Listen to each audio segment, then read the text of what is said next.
अयोध्या राममय है। सरयू के तट पर मौजूद हैं साध्वी रितंबरा जी हमारे साथ मौजूद हैं और जिस तरीके से राम मंदिर आंदोलन में उनका ओजस्वी भाषण सुनने को मिला, जो योगदान रहा, अब जब परिणति पर वो स्वप्न है तो क्या तस्वीरें हैं। आप देखिए, भावनाएं उमड़ रही हैं।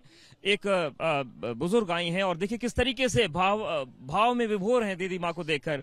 दीदी माँ, यही स्थिति यहाँ अयोध्या में मौजूद हर राम भक्त का है। और चूंकि आप सरयू के तट पर हैं तो मुझे आपकी एक बात याद आ रही कि जब फैसला आने वाला था तो आप जल लेकर बैठी थी कि विपरीत फैसला होगा तो वो भी सहन नहीं होगा और पक्ष में आएगा तो वो भी सहना बड़ा मुश्किल है। क्या भाव है आपके जब स्वप्न परिणत हो रहा है?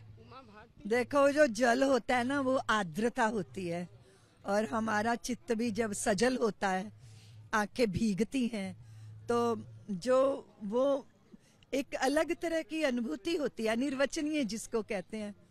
और हम सब लोग तो संकल्प की पूर्ति के सिद्ध लोग हैं ना। संघर्ष और प्रभु के लिए संकल्प, फिर संघर्ष, अब उत्कर्ष, तो ये तीनों का दर्शन कर रहे हैं। भगवती तो, सरजू मैया तो साक्षी है।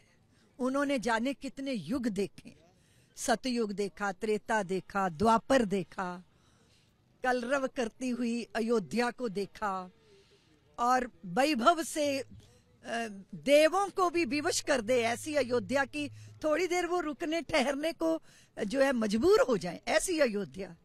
फिर सूनी अयोध्या भी देखी। 14 वर्ष तक अयोध्या ने जो है रुदन किया, भगवान के वियोग में रोई। अयोध्या की रसोइयां सूनी हुई, अयोध्या के वीर सूने हुए, अयोध्या की गलियां सूनी हो गईं। 14 साल के बाद फिर अयोध्या जगरमगर हुई। पर हमने तो कलयुग में 500 साल तक अयोध्या को सूना देखा, प्रभु से विहीन देखा और इतना बड़ा अपमान देखा, संघर्ष देखा। इसी सरयू मैया ने कार सेवकों के बलिदान को भी देखा, संतों के तप को भी देखा और सनातनियों के संकल्प की भी साक्षी है ये सरयू मैया। और उस संकल्प की पूर्ति के लिए संघर्ष की साक्षी भी है सरयू मैया। और अब उस संघर्ष में से निकलकर हम जैसे आग से निकल के सोना कुंदन बन जाता है, इसी तरह अब उत्कर्ष की साक्षी भी है सरयू मैया। काल भी साक्षी है, समय भी साक्षी है, प्रकृति साक्षी है, धरती साक्षी है, आसमान साक्षी है और सरयू मैया के तट भी साक्षी हैं। और हम लोगों ने सरयू मैया का ही जल हाथ में लेके शपथ ली थी। माँ को धन्यवाद देने आई हूँ, माँ तुमने कृपा कर दी और हम सब धन्य हो गए। दीदी माँ, यहाँ पर जितने भी लोगों से बात हो रही, चाहे वो कार सेवक हों, चाहे राम मंदिर आंदोलन से जुड़े लोग हों, हर कोई कह रहा है कि जब आपका उद्घोष हुआ था, जो प्रचंड स्वरूप आपका भाषण में दिखा कि राम भक्तों को आपने उत्साह बढ़ाया, हौसला बढ़ाया, तो ऐसी कौन कौन सी तस्वीरें या भावनाएं हैं जो अपने मन में और आंखों में लेकर रामलला के सामने आप जाएंगी? क्योंकि बहुत सारी यादें हैं और कई यादों को लेकर आप अक्सर भावुक भी हमें नजर आती हैं। देखो, यादें तो स्मृतियां तो चित्त का धन होती हैं, अच्छी बुरी, खट्टी मीठी, हारते हुए, जीतते हुए, गिरते हुए, उठते हुए, वो सारी यादें हैं। और सारी स्मृतियों में राम है, प्रतीक्षा में राम है, यादों में राम है, लक्ष्य में राम है, चलने में राम है, पग पग में राम है, भावों में राम है। और जहां राम है वहां पूर्णता है। तो हम लोग उसी पूर्णता के साथ उस आंदोलन को भी जीते रहे और असंभव कुछ लगता नहीं था। लगता था राम जी जब करवा रहे हैं, राम जी की इच्छा है तो ये होगा। तो ये जो दृढ़ता थी ना, वो हम सब लोगों के पैरों की रवानी थी।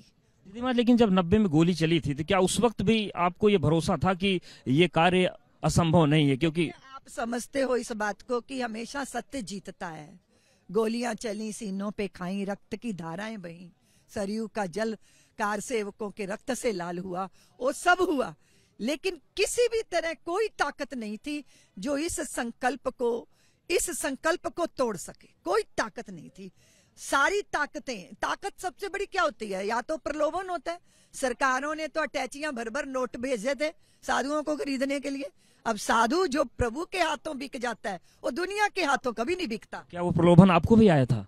सबको आया प्रलोभन आया, भय आया। ये दो चीजें कमजोर करती हैं व्यक्ति को। और यहाँ तो राम की मस्ती को धारण किए हुए लोग थे, ना डरने वाले थे, ना प्रलोभित होने वाले थे। तो ये सारी बातें हैं।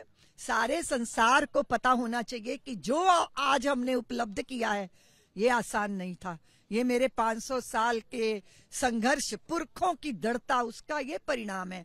बाकी तो अच्छी मीठी और लोगों के जो लबादे ओढ़े हुए, मखौटे चढ़ाए हुए और छोटे छोटे लालचों के कारण सत्य को झुठलाते हुए सत्य को सारा समाज जानता है। जो लोग आज दीदी माँ आने से मना कर रहे हैं यहाँ, उनको भी आप कुछ अपील करेंगे, संदेश देंगे? जो आए हैं उनका जय जयकार है, जो नहीं आए उनका भी कल्याण हो। दीदी माँ से बात करने के लिए साध्वी रितंबरा जी हैं और सरयू के तट पर वो आई थी और उन्होंने सरयू पूजन किया है, सरयू माँ के धन्यवाद दिया। उनका कहना है कि ये संकल्प की यात्रा है और 5 सालों का जो संकल्प है वो पूरा है। तो देखिए, सरयू पूजन उन्होंने किया और सरयू पूजन के बाद सरयू माँ का धन्यवाद दिया। उन्होंने कहा कि ये जो 500 साल का संघर्ष रहा है ये सुखद अनुभूति देता है और प्रलोभनों का दौर रहा, भय का दौर रहा, लेकिन हमें भरोसा था कि राम मंदिर बनेगा और वो बन रहा है।